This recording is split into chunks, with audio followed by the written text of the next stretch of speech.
Bismillahirrahmanirrahim. Assalamualaikum warahmatullahi wabarakatuh.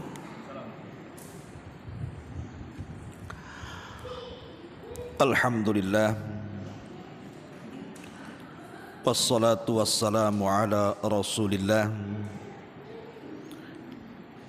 wa ala alihi wa sahbihi wa mawala. Wala haula wala quwata illa billahi wa ba'du.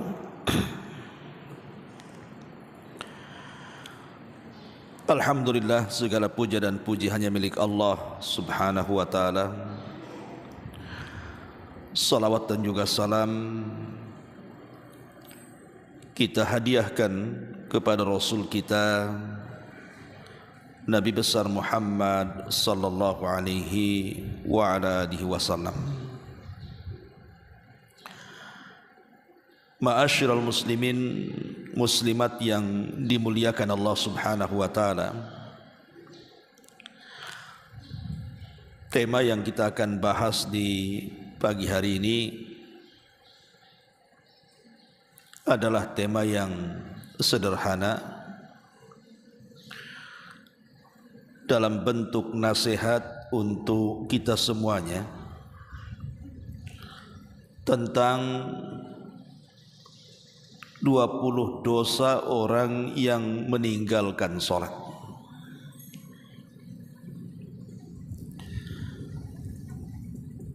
Mungkin sebagian kita sering mendengar, tetapi sebuah pengetahuan yang diulang-ulang itu bisa lebih bermanfaat, karena terkadang nasihat itu perlu diulang-ulang dan diingatkan, karena terkadang kita ini ada masa-masa semangatnya, ada masa-masa futurnya. Dikala kita semangat, boleh jadi tidak diingatkan pun kita bergerak.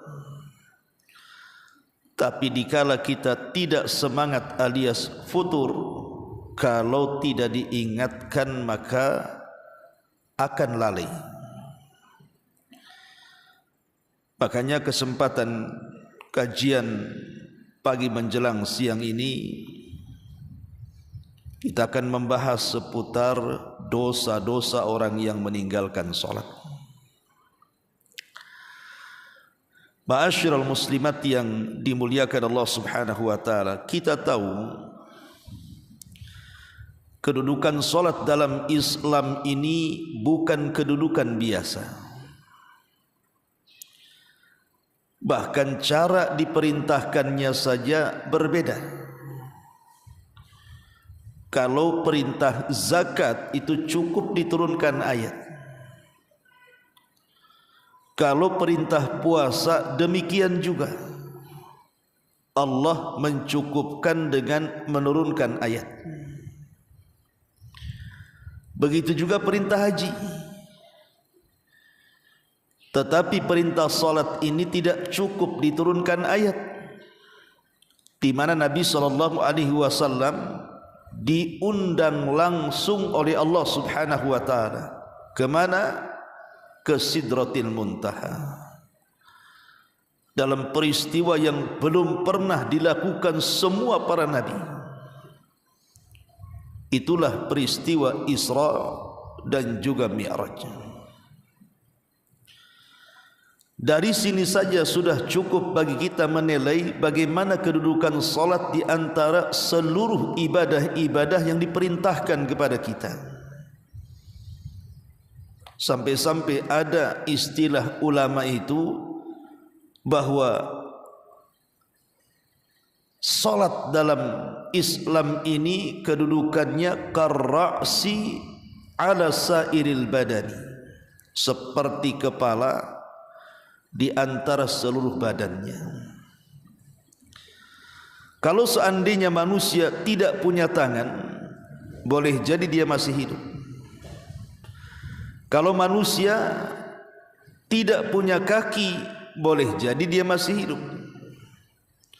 Atau manusia tidak punya sebelah telinga, bisa dia masih hidup.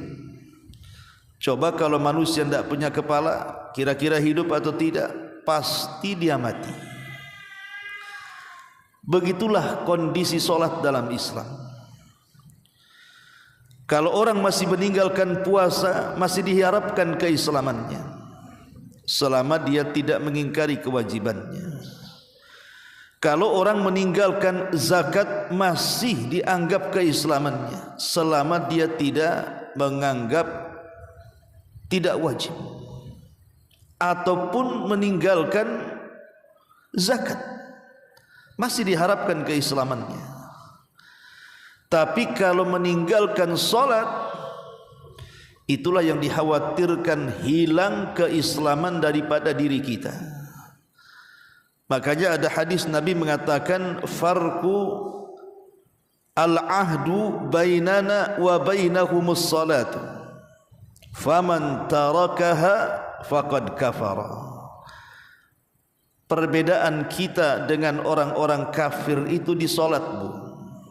Kalau sampai kemudian orang meninggalkan solat, itu bisa keluar Islam, bisa kafir.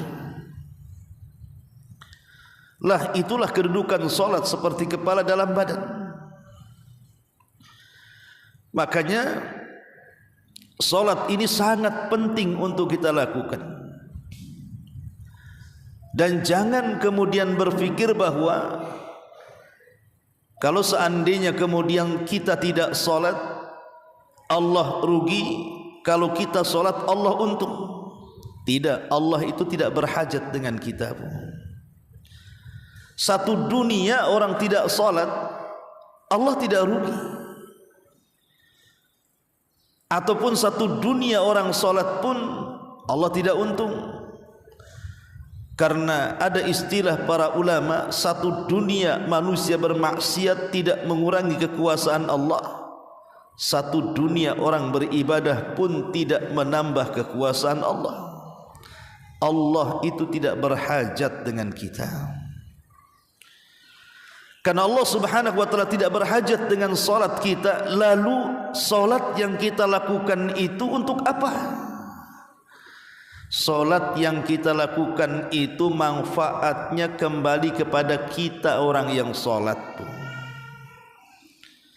Jadi kalau ibu melaksanakan solat, mulai dari zuhurnya, asarnya, maghribnya, isyanya, balik ke subuhnya, balik lagi ke zuhur, setiap hari seperti itu rutinitasnya, itu manfaatnya kembali kepada kita, bukan kembali kepada Allah subhanahu wa ta'ala.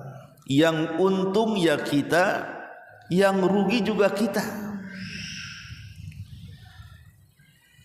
Ma'asyiral muslimat yang dimuliakan Allah subhanahu wa ta'ala. Makanya kalau kita perhatikan di dalam Al-Quranul Karim, setiap kali Allah perintahkan kita solat, maka bahasa yang digunakan oleh Allah di dalam Al-Quran itu kalimat aqimu salata, dirikan solat. Bukan i'malus salah, kerjakan solat, if'alus salah, perbuat solat, tidak. Tetapi bahasa Quran itu selalu mengulang-ulang apabila Allah memerintahkan kita solat dengan kalimat aqimus salata, tegakkan solat. Lalu apa bedanya menegakkan solat dengan mengamalkan solat itu? Kalau mengerjakan solat itu yang penting sah saja. Terkadang asal-asalan solatnya yang penting sah, itu namanya mengerjakan. Tapi kalau mendirikan solat, tidak main-main dia dalam solatnya. Dia datangkan syarat-syaratnya dengan baik, dia datangkan rukun-rukunnya dengan baik, dia datangkan wajib-wajib solatnya, bahkan dia sempurnakan solatnya dengan yang sunnah-sunnahnya. Jadi betul-betul dia mendirikan solat, bukan hanya sekedar mengerjakan solat. Karena orang yang hanya sekedar mengerjakan solat itu tidak akan ada pengaruh dalam kehidupannya. Orang yang biasa ghibah, kemudian dia solat, habis solat bisa gibah lagi dia. Orang yang biasa dusta, datang waktu solat dia solat, habis solat dusta lagi dia. Orang yang biasa namimah, mengadu domba ke sana kemari di luar solat, kemudian datang waktu solat, kemudian dia solat, habis solat, gitu lagi dia. Kenapa maksiat yang harusnya tercegat dengan solat kok masih bisa dilakukan? Karena dia hanya sekedar mengerjakan solat tapi tidak mendirikan solat. Begitu dalam bahasa Quran ketika Allah memerintahkan kita dengan solat.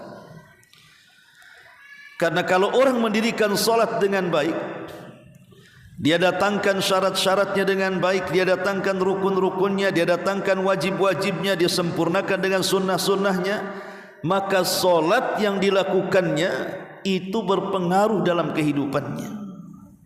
Itulah yang diisyaratkan di dalam Al-Quranul Karim, innas salata tanha anil fahsya'i wal munkar.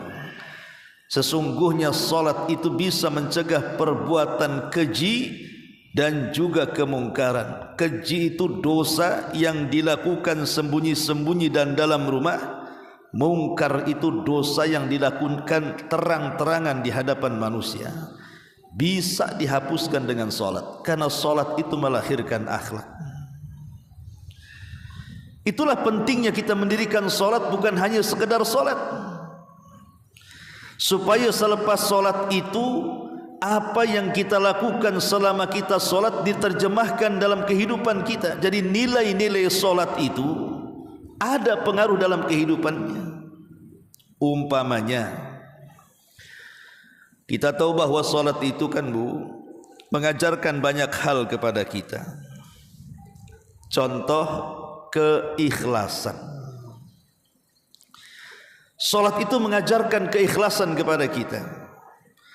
Karena para ulama membimbing kita ketika kita sedang solat dan mengucapkan takbiratul ihram, Allahu Akbar, berarti hanya Allah subhanahu wa ta'ala yang besar. Selain daripada Allah itu kecil. Sehingga apapun yang menyibukkan di luar solat jangan masuk ke dalam solat.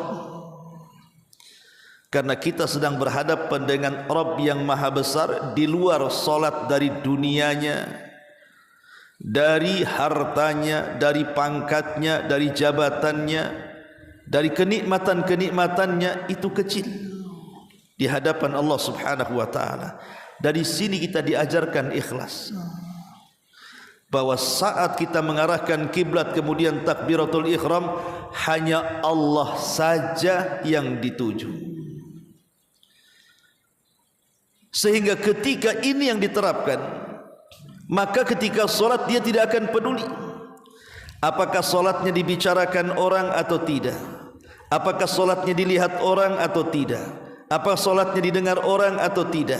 Dia tidak akan peduli, karena tujuan dia solat itu untuk Allah, bukan untuk manusia. Qul innas salati wa nusuki wa mahyaya wa mamati lillahi rabbil alamin.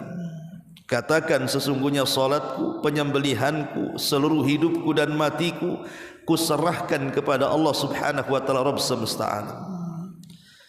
Jadi salat itu mengajarkan keikhlasan, sehingga ketika orang selesai melaksanakan salat kemudian dia keluar salat, maka amal-amal yang lain yang kita lakukan di luar solat juga terbawa dengan keikhlasan solat. Sehingga orang yang solat itu terjaga hatinya. Mau dipuji ya seperti itu hatinya, mau dicela ya seperti itu hatinya, mau diangkat ya seperti itu hatinya, mau direndahkan juga seperti itu hatinya. Itulah manfaat solat.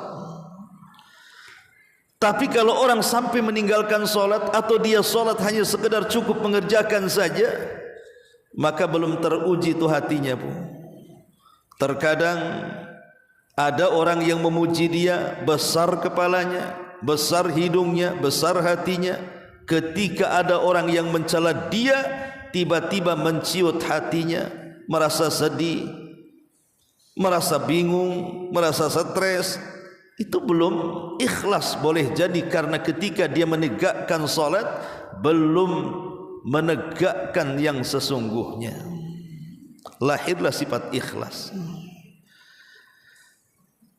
Ini yang pertama. Yang kedua, dari salat ini bisa saja terlahir sifat sabar. Karena salat kalau tidak sabar pasti dia tidak tumanina. Makanya kenapa kata Nabi SAW, berapa banyak orang yang salat itu mereka tidak diangkat amalannya, karena mereka ketika ruku tidak meluruskan rukunya, ketika sujud tidak meluruskan sujudnya. Dengan kata lain, salatnya itu tergesa-gesa, terburu-buru. Dan itu banyak dilakukan oleh masyarakat kita ini. Terkadang kita juga suka melakukannya tanpa sadar, kan Bu? Melakukan salat yang disebut dengan salat kilat khusus, yang dibaca inna a'tayna dengan kulhu saja. Okelah kalau seandainya solat itu dibaca dengan sangat pendek, tidak ada masalah. Yang jadi masalah itu adalah gerakan-gerakan dan bacaan, terkadang sekilat-kilatnya. Belum tumakninah rukunya sudah i'tidal, belum tumakninah i'tidal sudah sujud, belum tumakninah sujud sudah duduk di antara dua sujud. Akhirnya solat pun seperti ayam lapar yang ibu kasih beras. Seperti itu akhirnya solatnya. Tapi kalau seandainya kemudian ibu solat tumaknina, yang dikejar bukan rakaat tapi pahala, maka disinilah kita dilatih kesabaran. Sabar saat berdiri, kalau belum selesai baca jangan ruku. Sabar saat ruku, kalau belum lurus punggung jangan i'tidal, dan begitu seterusnya. Lah kalau seandainya kemudian solat ini melahirkan kesabaran, maka orang yang selesai solat kemudian dia hidup di masyarakat, saya yakin orang ini kalau ketika solatnya mendirikan bukan hanya sekedar mengerjakan, maka dia akan menjadi orang yang sabar. Digibah tetangganya sabar, tidak perlu membalas. Dicaci maki tetangganya sabar, justru malah memaafkannya. Asik sebenarnya orang yang sabar itu. Tapi sedikit orang-orang yang memiliki akhlak ini. Kemudian yang ketiga, terkadang solat ini melahirkan tawadhu, melahirkan kerendah hatian dan kerendah dirian. Karena saat posisi solat kan, perhatikan Bu, dalam badan kita ini kan ada kepala Bu. Kepala itu anggota badan termahal pada anggota badan manusia. Apalagi ibu-ibu, udah berapa banyak uang yang ibu habiskan di kepala tuh. Ya kan Bu? Apalagi zaman sekarang lagi demam skincare. Kena yang asli mulus, kena yang palsu butek jadinya Bu. Tapi dah berapa banyak tuh uang dihabiskan di kepala tuh Bu. Artinya kan kepala itu terhormat. Kalau orang pegang kaki belum ada masalah kan, pegang perut biasa saja, pegang tangan biasa saja. Coba kalau pegang kepala sambil disundul, apa enggak marah? Lah anggota badan yang terhormat yang kita muliakan, kepala ini, saat solat diletakkan di mana? Diletakkan di tempat yang paling hina, di tanah, tempat yang diinjak-injak oleh kaki. Tetapi justru itulah kemuliaan manusia saat sholat, ketika dia bisa meletakkan kepala yang sangat mulia di tempat yang hina, hanya sekedar ingin sujud kepada Allah Subhanahu wa ta'ala. Disitulah kita dilatih untuk tawadhu, untuk tidak sombong. Sehingga kalau seandainya orang yang sholat itu betul-betul mendirikan, bukan hanya mengerjakan, saya yakin dia keluar dari sholat tidak mungkin dia menjadi orang sombong. Sombong mentang-mentang kaya, sombong mentang-mentang pangkat dan jabatannya tinggi, sombong mentang-mentang punya ilmu, sombong mentang-mentang dia cantik, dia tampan dan begitu seterusnya.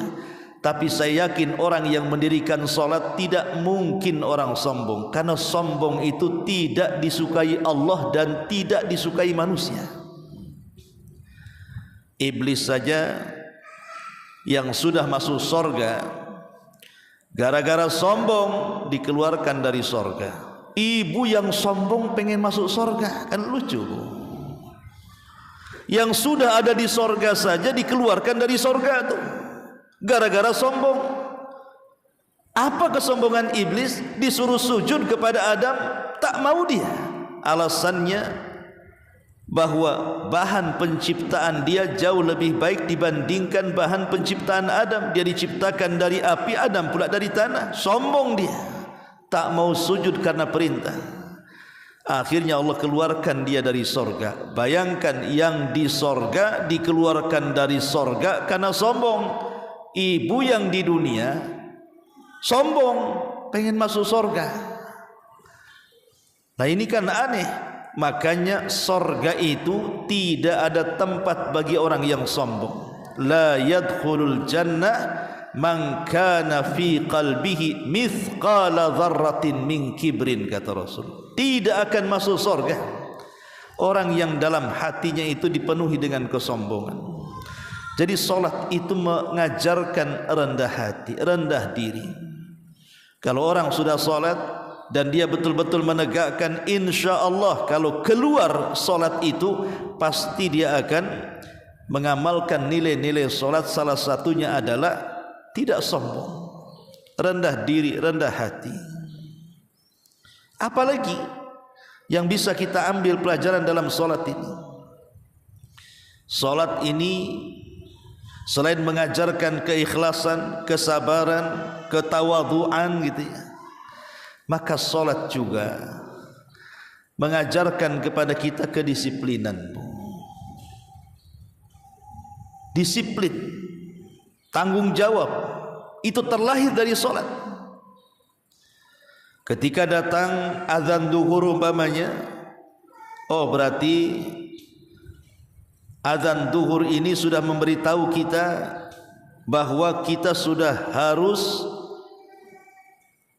masuk kerja. Kepada makhluk saja, Bu, kalau seandainya ibu bekerja kepada saya atau bekerja kepada siapa saja, pasti dalam pekerjaan itu kan ada waktu-waktu resmi, Bu, yang harus datang jam sekian, pulang jam sekian, gajinya sekian. Kemudian di sana ada waktu-waktu yang tak resmi. Boleh jadi mungkin bosnya menginginkan ngelembur di luar daripada waktu resmi. Kalau kita di hadapan manusia saja, Bu, ibu kerja kepada manusia, ibu betul-betul jaga waktunya ya. Waktu resminya ibu jaga. Kata bos jam 7 datang, datang dia. Sebelum jam 7 dia sudah siap-siap. Kemudian dia bekerja dengan cara baik karena mendirikan pekerjaannya. Selesai bekerja jam 5 selesai, dia keluar. Tiba-tiba kata bos nanti malam lembur ya. Lembur dia. Kira-kira kalau bos punya anak buah seperti ini senang apa tidak? Senang. Coba kalau seandainya kita lakukan kepada solat, bahwa solat itu kan ada waktu-waktu resminya. Zuhur dari jam sekian ke jam sekian, asar dari jam sekian ke jam sekian, maghrib juga sama. Kalau seandainya ketika datang waktu solat langsung kita solat, dan kita berusaha mendirikan solat, kemudian di luar waktu resmi umpamanya adalah solat-solat sunnah dia pun kerjakan, kira-kira Allah senang? Senang, Bu, karena melihat kita ini disiplin. Makanya kenapa Dalam hadis kursi Allah Subhanahu wa taala mengatakan, tidak ada satu amalan yang paling aku cintai melebihi orang yang melaksanakan kewajiban. Wa may yazalu 'abdi yataqarrabu bin nawafil hatta uhibbahu. Dan kalau seorang hamba menambah dengan perkara-perkara sunnah, makin lagu cinta dengan dia. Yang wajib Allah sudah cinta, kalau tambah yang sunnah makin cinta lagi Allah dengan kita. Maka dari solat ini lahir kedisiplinan, lahir tanggung jawab, bahkan lahir kejujuran, dan banyak lagi. Intinya Bu, bahwa solat itu bukan hanya sekedar solat, tetapi mendirikan solat yang dengan solat itu nilai-nilai dalam solat teraplikasikan lewat perbuatan di masyarakat. Ma'asyiral muslimat yang dimuliakan Allah Subhanahu wa taala, baik, ada ancaman berat bagi orang-orang yang meninggalkan salat. Ancaman yang pertama, bahwa salat ini kalau sampai ditinggalkan, Al-Imam Ibnul Qayyim rahimahullahu taala menyebutkan bahayanya. Apa kata beliau? Annaha tunsil abda nafsahu, fa idza nasiya nafsahu ahmalaha wa afsadaha, wa min uqubatiha annaha tuzilun ni'amal hadirata wa taqta'un ni'amal wasilata, fa inna ni'amallahi ma hafidha mawjuduha bimithli ta'atihi walastajlaba mafkuduha bimithli ta'atihi, fa inna ma indallahi la yunalu illa bi ta'atihi. Subhanallah, ini bagus sekali perkataan Al-Imam Ibnul Qayyim, dan ini cambuk bagi orang-orang yang suka meremehkan salat atau sampai meninggalkan salat. Kata beliau, kalau orang sudah mulai bermaksiat, kalau orang sudah mulai masuk dalam kubangan kemaksiatan seperti meninggalkan salat, maka hal itu bisa melupakan seorang hamba kepada dirinya. Dan apabila seorang hamba sudah melupakan kepada dirinya, maka hal itu akan merusaknya. Maka dari ancamannya, bisa saja kemudian dengan meninggalkan salat itu menghilangkan nikmat-nikmat yang harusnya didapat di masa depan, akhirnya gugur tidak dapat. Jadi kata beliau yang pertama, tuzilun ni'amal hadirah. Orang yang meninggalkan salat itu bisa menghilangkan kenikmatan-kenikmatan yang akan dia raih di masa depan. Kan rugi ibu. Ibu sudah nabung banyak-banyak. Contoh umpamanya, kalau saya logikakan seperti ini, ibu beli celengan segede gentong. Tiap harilah ibu isi uang tuh celengan itu. Sampai pada waktunya ibu kira sudah puluhan tahun ibu ngeletakkan uang di celengan itu. Ibu tidak sadar kalau celengan yang ibu beli itu bolong bawahnya Bu. Jadi setiap masukkan uang keluar dari lubangnya, setiap masukkan uang keluar dari lubangnya. Perasaan saya sudah nabung mungkin 40-50 tahun, pas dibuka tak ada uangnya. Kenapa? Karena jatuh dari lubang yang ada di bawahnya. Lah begitulah contoh orang yang meninggalkan salat. Dikiranya dia sudah membawa pahala besar dengan amalan sedekahnya, dengan amalan berbuat baiknya kepada orang lain, kepada orang tua, kepada tetangganya. Dikiranya dia sudah mendapatkan pahala dengan puasanya, dikiranya dia sudah dapat pahala dengan hajinya, dengan zakatnya, dengan sedekahnya.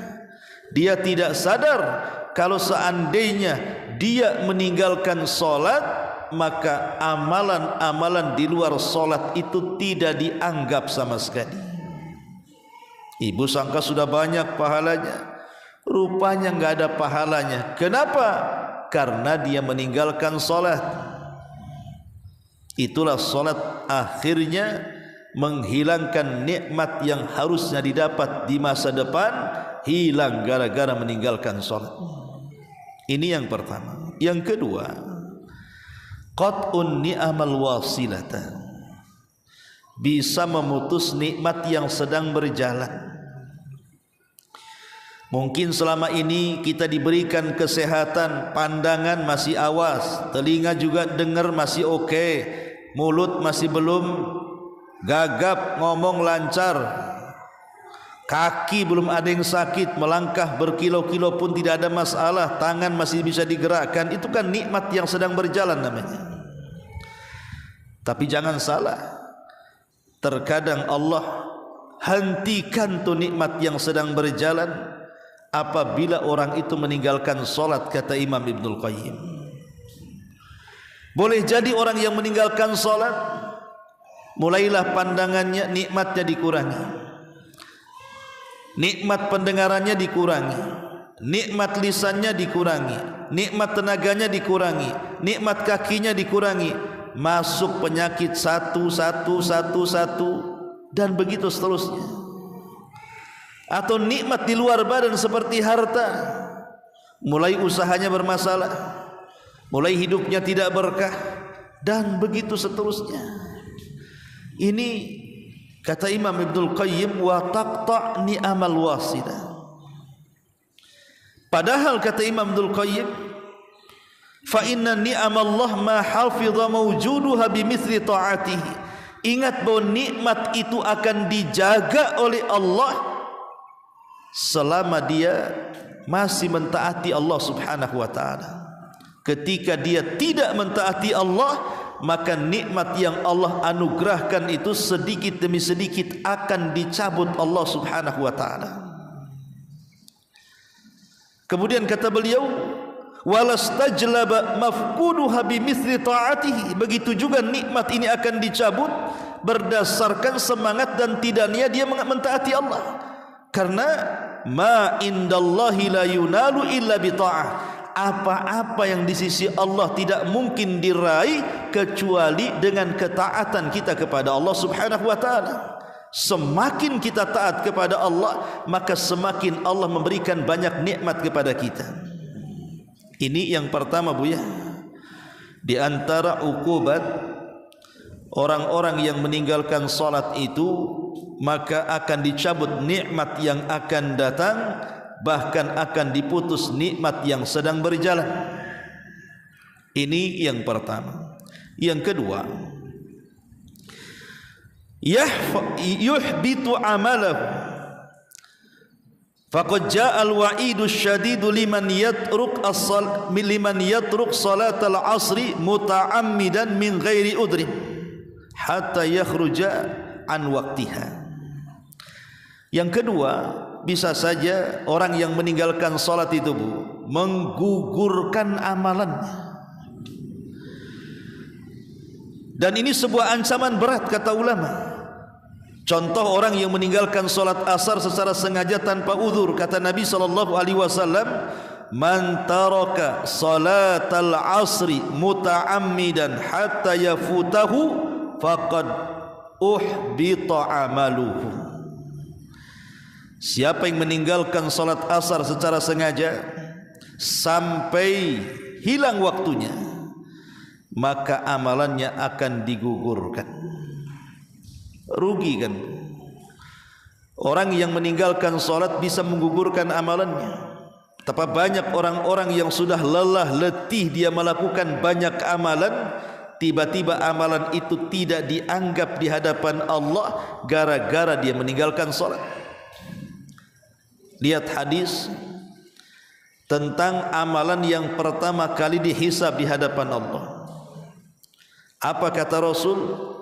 Fa in saluhat salatuhu saluha sairu amalihi, fa in fasadat salatuhu fasada sairu amalihi.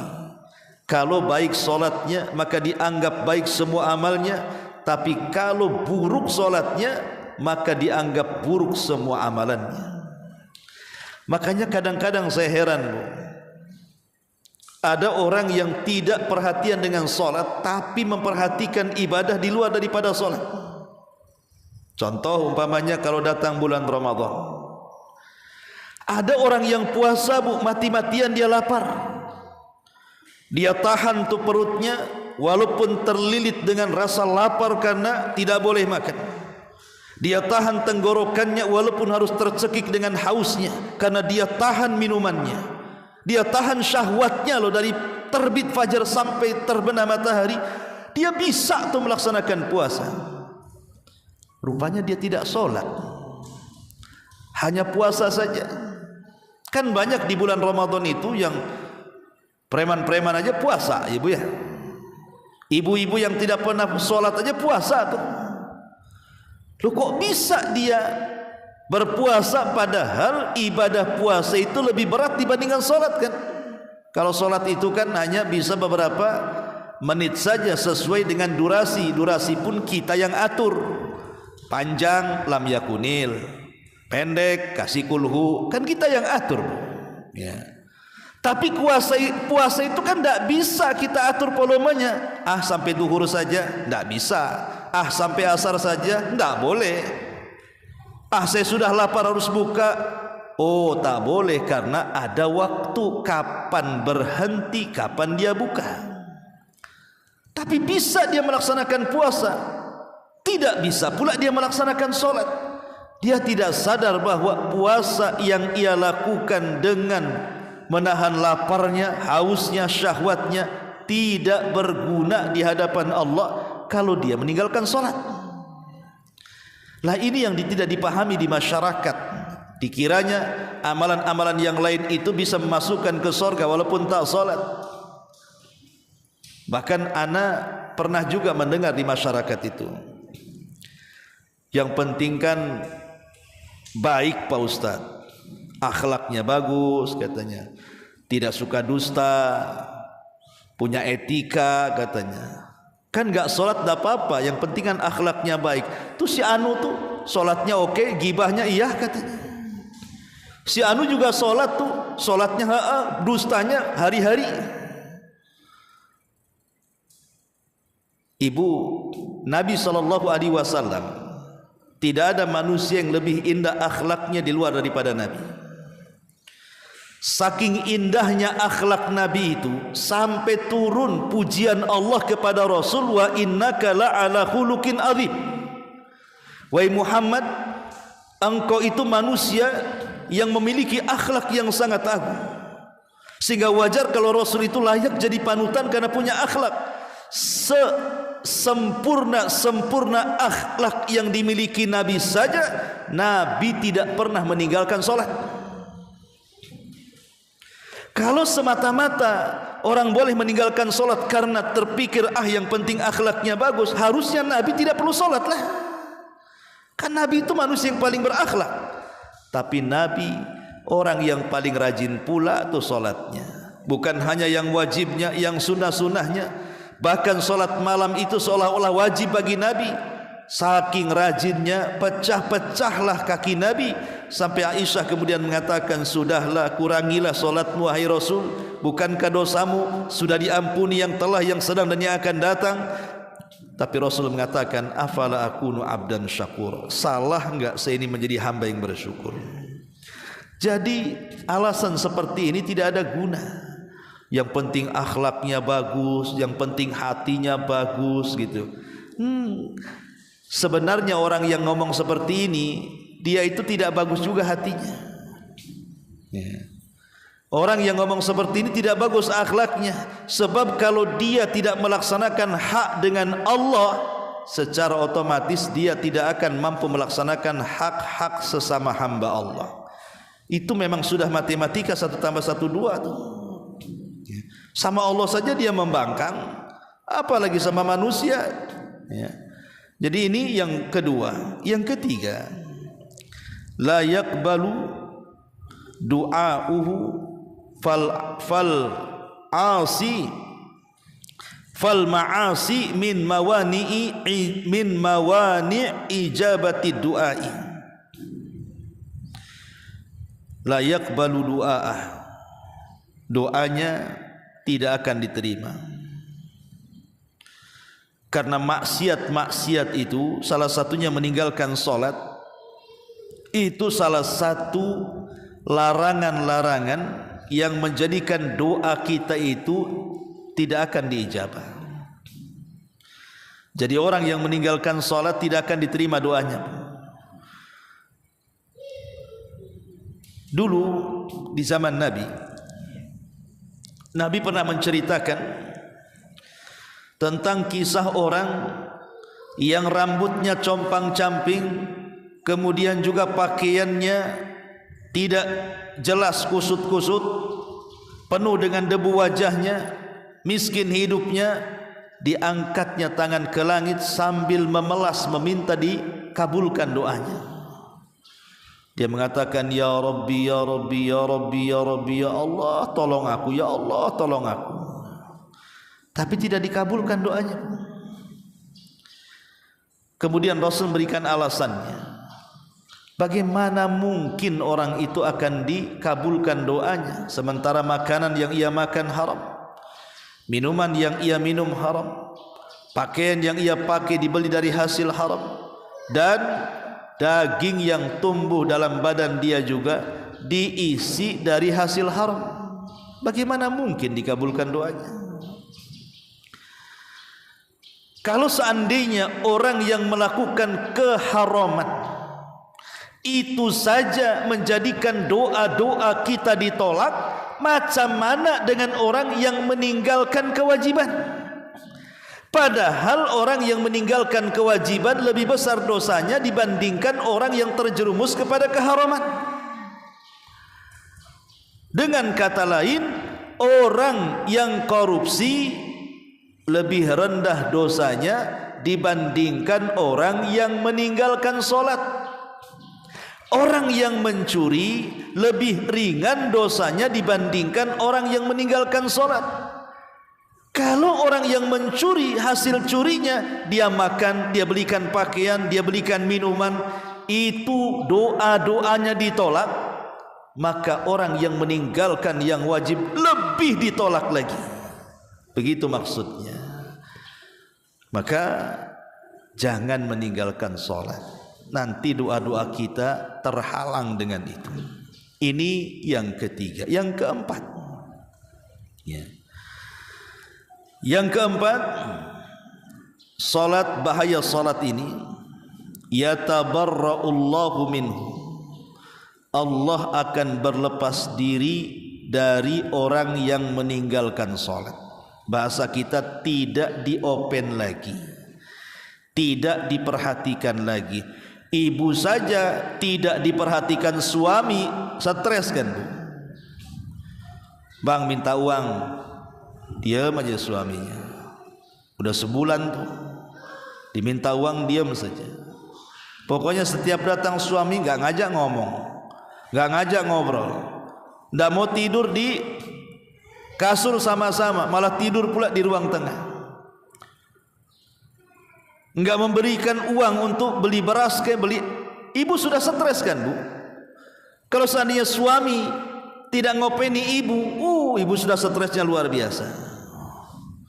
Bagaimana kalau Allah yang tidak ngopeni kita Bu? Bagaimana kalau Allah yang tidak memperhatikan kita?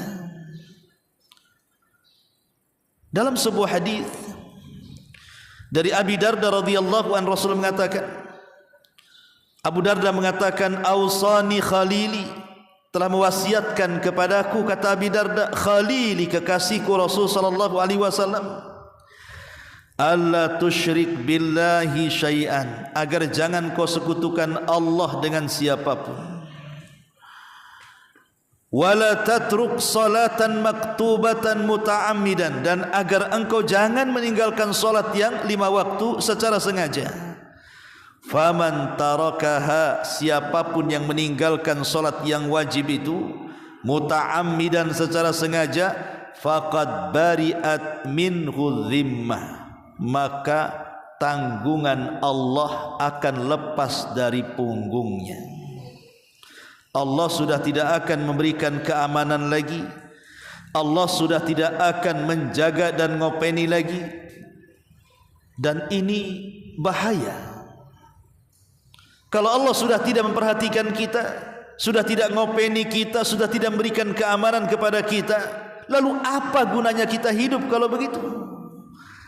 Maka jangan sampai orang meninggalkan sholat takut Allah berlepas diri dari kita. Ini yang keempat. Yang kelima, isa'atul dzan bihi wa bidini. Hakikatnya orang yang meninggalkan sholat itu dia buruk sangka. Dia berburuk sangka dengan Allah, bahkan berburuk sangka dengan agamanya. Kata Nabi SAW, man shalla salatana wastaqbala qiblatana wa akala dhabihatana fadzalikal muslim. Barang siapa yang salat kita dan kita menghadap ke kiblat kita dan kita makan sembelihan kita, itulah seorang muslim. Jadi kalau seandainya ada orang yang kemudian meninggalkan salat, maka dia ragu-ragu terhadap keislamannya itu, ragu-ragu terhadap Allah yang disembahnya. Seolah-olah dia tidak punya Tuhan, seolah-olah tidak punya agama jadinya. Berburuk sangka dalam hatinya. Maka jangan sampai meragu-ragukan agama dan Tuhan yang kita sembah. Dengan cara apa? Salat. Orang yang meninggalkan salat itu ragu-ragu apa punya Tuhan atau tidak, apa punya agama atau tidak. Ini kan bahaya nih. Nah, ini yang kelima. Yang keenam, lebih daripada itu, asyakku fi imanihi. Ragu-ragu kepada imannya. Orang yang meninggalkan salat itu ragu-ragu kepada imannya sendiri. Allah Subhanahu wa taala berfirman, "Innama yu'minu bi ayatina alladzina idza dzukiru biha kharru sujada wa sabbahu bihamdi rabbihim wa hum la yastakbirun." Hanya saja orang-orang yang beriman dengan ayat-ayat kami apabila diingatkan dengan ayat-ayat itu mereka langsung tersungkur sujud. Kemudian mereka bertasbih dengan memuji Rabb mereka dan mereka tidak sombong. Kata Imam Al-Qurtubi rahimahullahu taala, orang-orang yang beriman apabila diingatkan dengan ayat-ayatnya, aqimus shalah contohnya, tegakkan salat kata Allah, kharru sujada, mereka langsung sungkur sujud. Jadi kalau seandainya Allah Subhanahu wa taala panggil kita ini untuk melaksanakan salat, kok kita tidak merasa terpanggil, berarti iman kita ini diragukan. Bukankah di antara ciri-ciri orang yang bertakwa adalah orang yang menegakkan salat kan? Dalam Al-Baqarah di awal-awal, di antara hudan lil muttaqin, bahwa Al-Quran itu petunjuk bagi orang-orang yang bertakwa. Siapa orang yang bertakwa? Lanjut ayatnya adalah alladzina yuqimuna sholata. Salah satunya orang yang menegakkan salat. Itu ciri orang yang bertakwa. Makanya panggilan di dalam Al-Quran kepada kita saat kita diperintahkan untuk salat itu adalah panggilan iman. Ya ayyuhalladzina amanu idza qumtum ilas shalah. Hei orang-orang yang beriman, kalau kalian menegakkan salat. Lihat panggilannya saja, panggilan khusus. Wahai orang-orang yang beriman. Berarti siapa yang terpanggil dengan ini merasa dia orang mukmin, kok tidak terpanggil, ragu-ragu dia dengan imannya itu. Karena tidak menjalankan panggilan. Karena orang yang seperti ini hakikatnya orang yang tidak tunduk dengan Allah Subhanahu wa taala. Boleh jadi kita katakan, yang sering saya katakan, itu mukmin budak namanya, Bu. Dipanggil kok tidak mau sholat. Kayak gitu kan, Bu. Saya contohkan, kalau seandainya ada jual gorengan lewat di depan ibu, anggaplah jual bakwan. Ibu panggil-panggil, bakwan, bakwan. Gak mau denger dia. Kita katakan apa? Oh, dasar tukang bakwan budak, kan begitu ya. Ini ibu dipanggil sama Allah. Ya ayyuhalladzina amanu, hai orang-orang yang beriman, idza qumtum ila shalah. Kalau kalian menegakkan salat kemudian bla bla bla suruh wudu, kan begitu. Kita dipanggil dengan iman. Kok ibu nak mau ketika datang azan tak mau salat? Dasar budak itu namanya. Itu namanya mukmin budak namanya. Mukmin tuli. Dia ragu-ragu dengan keimanannya. Ini yang nomor 6. Yang nomor 7, nafyu ukhuwatil islamiyyati, hilang persaudaraan dalam Islam. Karena Allah yang mengatakan fa in tabu wa aqamus salata wa atuz zakata fa ikhwanukum fid din.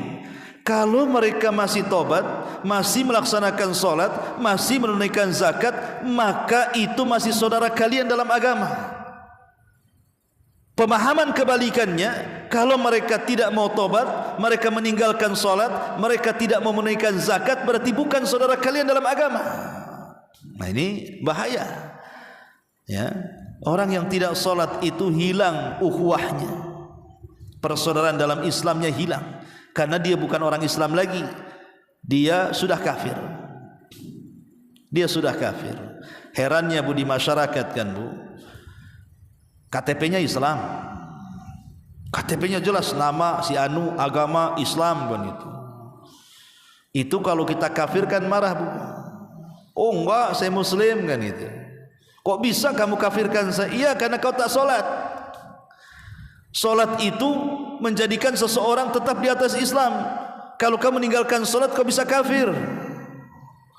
Ini yang kadang-kadang di masyarakat belum paham. Dia pikir kalau sudah KTP-nya Islam dari mulai lahir sampai mati masuk surga. Enggak gitu. Terkadang ada perkara-perkara itu yang membatalkan Islam. Salah satunya meninggalkan solat. Ya. Ini yang ke-7. Yang ke-8, ya'khuduhullahu bitadarruji.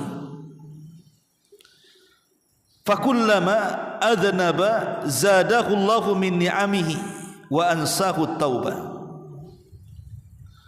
Fayudnihi minal adhab qalilan qalilan thumma yusibuhu alaihi sabban fala yanju.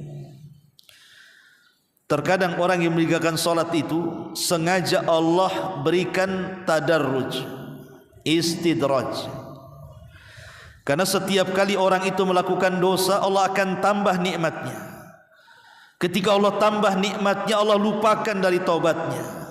Tapi dia tidak sadar, dia sedang didekatkan dengan azabnya sedikit demi sedikit, sampai pada waktunya azab itu akan menimpanya dan dia tidak akan selamat. Ini yang ke-8. Allah akan membiarkan dengan cara istidraj. Apa itu istidraj? Setiap orang ini melakukan dosa seperti meninggalkan salat, justru nikmatnya tambah. Ketika nikmatnya tambah, dilupakan dari tobat. Ketika dilupakan dari tobat, didekatkan dengan azab. Ketika didekatkan dengan azab tanpa sadar, sekonyong-konyong datang azab Allah dan dia tidak selamat. Karena ada bahasa di masyarakat, buat apa aku solat? Tetangga tak solat mau usahanya lancar jaya. Buat apa aku solat? Tetangga sebelah tuh sehat-sehat saja, tak ada pun penyakit. Buat apa aku solat, si fulan makin kaya, rumahnya makin mewah, mobilnya makin bagus, tanahnya makin luas umpamanya kan. Itulah kadang-kadang setan ngasih was-was. Ah kalau gitu tak solatlah kayak dia biar kaya. Mulai setan masuk.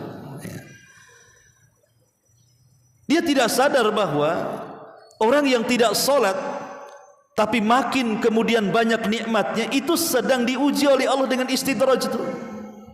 Karena istidraj itu artinya Allah memberikan nikmat kepada hambanya di atas kemaksiatan yang disukainya, sampai pada waktunya Allah subhanahu wa ta'ala mengulur-ngulur waktu, akhirnya Allah kirimkan azab dan dia tidak mungkin selamat dari azab itu. Hatta idza farihu bima utu, akhadnahum baghtah, kata Allah. Ketika mereka bahagia dengan kenikmatan di atas kemaksiatan, mereka lupa Allah, tiba-tiba datang bencana kepada mereka. Berapa banyak, Bu, orang-orang yang kemudian tertimpa musibah seperti banjir, tsunami, gempa, menghabiskan segalanya. Rumah yang sangat mewah, yang sangat megah, hitungan detik ludes, habis karena gempa, habis karena tsunami, habis karena kebakaran. Jadi kenikmatan dunia ini sifatnya fana, tapi kenikmatan akhirat itu sifatnya berkelangsungan atau berkelanjutan atau berkekekalan di situ. Jangan hanya mengejar nikmat sedikit melupakan nikmat yang banyak. Jangan mengejar nikmat yang terputus sementara meninggalkan nikmat yang tak terbatas. Terkadang orang itu terlupakan dengan istidraj ini. Maka orang yang meninggalkan solat, kalau dia diberikan nikmat, hati-hati. Harusnya kita introspeksi, ini seandainya nih, Bu, saya ini maksiat banyak, tapi kok usaha lancar, jangan-jangan begitu, Bu? Ya harusnya. Kok saya maksiat tapi usaha lancar, ada apa ini? Ya. Harusnya orang bertanya, ini enggak. Oh, karena Allah lagi senang sama saya, makanya Allah kasih banyak harta kepada saya. Kemarin seret Allah tidak senang katanya. Bukan, Allah itu ketika memberikan harta bukan tanda Allah senang. Sebagaimana Allah itu ketika mencegat harta bukan berarti Allah benci, tidak. Karena yang namanya harta itu bersyirikat kepada orang yang Allah cintai dan kepada Allah yang benci. Orang kafir saja diberikan harta, apakah Allah senang dengan orang kafir? Tidak, karena itu bukan tandanya. Tanda orang dicintai Allah itu ketika dia mendekatkan diri kepada dengan salat, salah satunya. Kemudian yang nomor 9, orang yang meninggalkan salat itu akan diberikan al-ma'isyah dhank, ma'isyatan dhonka. Ma'isyah artinya kehidupan yang sempit, bahkan su'ul khatimati, bahkan boleh jadi diakhiri dengan buruk akhir kehidupan dia. Di dalam Al-Quran Allah mengatakan, faman a'rada an dzikri fa inna lahu ma'isyatan dhanka. Barang siapa yang berpaling dari peringatanku, dari berzikir kepadaku, maka Allah akan berikan kehidupan yang sangat sempit. Inilah faedah yang sesungguhnya. Kenapa, Bu, saya, ibu atau siapapun diperintahkan untuk sholat? Faedah yang paling besar apa sholat itu sih? Di sini jawabannya. Kenapa saya harus sholat? Kenapa ibu harus sholat? Kenapa orang Islam harus sholat? Supaya kita dapat ketenangan, supaya kita hidupnya tenang. Orang yang tidak sholat itu tidak akan dapat ketenangan. Inilah tujuan hidup manusia itu, ingin tenang, ingin bahagia. Lah sholat ini adalah faktor terbesar orang itu bisa tenang dan bisa bahagia. Terkadang di masyarakat ini ada orang-orang yang dipermainkan perasaannya, kan, Bu? Enggak diapa-apain, tapi perasaannya dipermainkan oleh perasaan sendiri, akhirnya stres. Contoh, kok tetangga bisa beli mobil ya, demam dia. Padahal enggak diapa-apain itu sama tetangganya, tiba-tiba dia demam. Kok bisa ya? Lain kalau dipukul sama tetangganya, kan, Bu? Tetangga ini hanya beli mobil, nggak ngapa-ngapain dia. Kok bisa dia demam? Itulah kadang-kadang hati kita ini dipermainkan perasaan kita oleh kita sendiri. Kok bisa ya tetangga beli, demam dia. Akhirnya apa? Makin tinggi itu demam. Besoknya beli lagi yang bagus, opnam, masuk rumah sakit. Besoknya dengar dia beli rumah di Sukajadi, mati dia akhirnya, kan? Bukan itu, kan dipermainkan perasaan namanya, Bu. Ya. Coba perhatikan, kalau seandainya saya buat logika seperti ini, kan, Bu. Umpamanya jam 9 duha, nampak tetangga beli mobil, nampak tetangga bangun rumah, panas ibu kan, mulai demam. Datang waktu duhur, Bu. Ibu langsung sholat, ambil wudhu. Yang tadinya demam, Bu, karena terkena air wudhu, itu mulai tensinya turun tuh. Dengan mengambil air wudhu tadi, yang tadinya demam tadi tuh, Bu, dingin dengan air wudhu. Selepas air wudhu, karena kita tahu bahwa hasud itu kan dari setan tuh. Setan itu tercipta dari api. Api itu bisa dipadamkan dengan air. Ketika dia berwudhu, tensinya turun. Ketika dia sholat, hilang tuh dengkinya tuh. Itulah sholat, bisa membawa ketenangan. Ini tujuan orang sholat ini, supaya hidup di masyarakat tidak mudah dengki, tidak mudah hasad, tidak mudah hasud, tidak mudah iri, dan begitu seterusnya. Tenang hidupnya. Karena biasanya orang-orang yang mereka meninggalkan sholat itu yang paling banyak hasadnya, itu yang paling banyak dengkinya. Oh enggak Ustadz, yang ngaji lebih parah katanya. Kalau sudah gibah itu paling keras suaranya, paling banyak gengnya. Ya, boleh jadi kembali ke pembahasan awal, sholatnya hanya sekedar mengerjakan sholat tapi tidak mendirikan sholat. Kan tadi saya katakan bahasa Quran, aqimus sholah, dirikan sholat, bukan i'malu sholah, kerjakan sholat.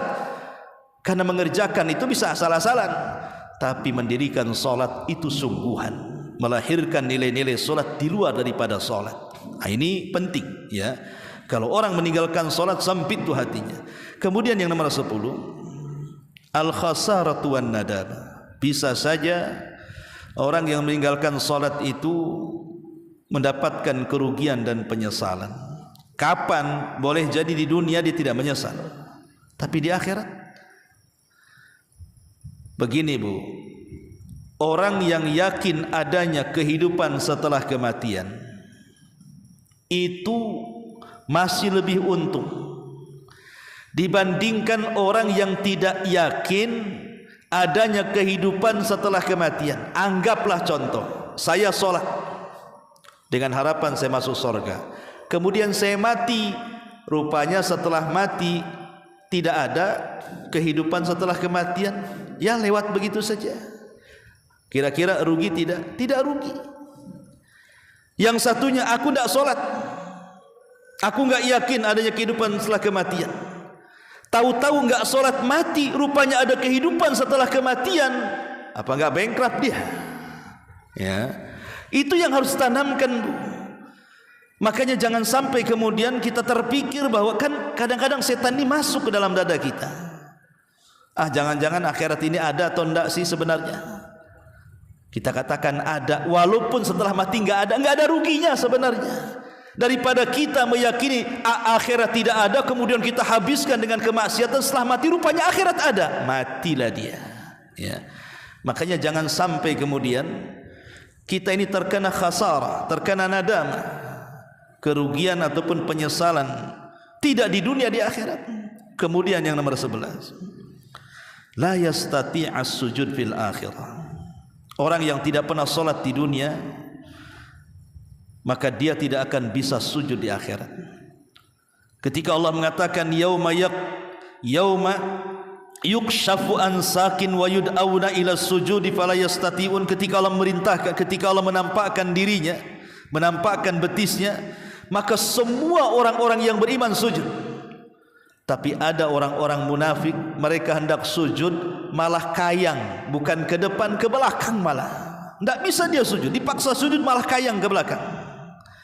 Itulah orang-orang yang ketika di dunia mereka tidak pernah sujud, maka di akhirat pun dia tidak akan bisa sujud di hadapan Allah. Al-jaza min jinsil amal. Taib, karena waktu juga. Yang nomor 12, al-wail liman tarakas salat. Lembah neraka jahanam yang disebut wail bagi orang yang meninggalkan salat. Kemudian yang nomor 13, al-ghai. Ghai juga sama, lembah yang sangat dalam, yang sangat busuk, yang sangat gelap, yang semua nanah dan darah penduduk neraka masuk di lembah itu disebut al-ghay. Untuk siapa ghay ini? Untuk orang yang meninggalkan salat. Fa khalafa min ba'dihim khalfun adha'us salata wattaba'us syahwat fasawfa yalqauna ghayya.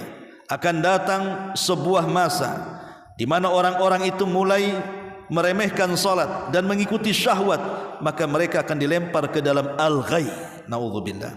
Kemudian yang ke-14, iqab alladhi ya'tamidu an-nauma 'anis salati mukhib.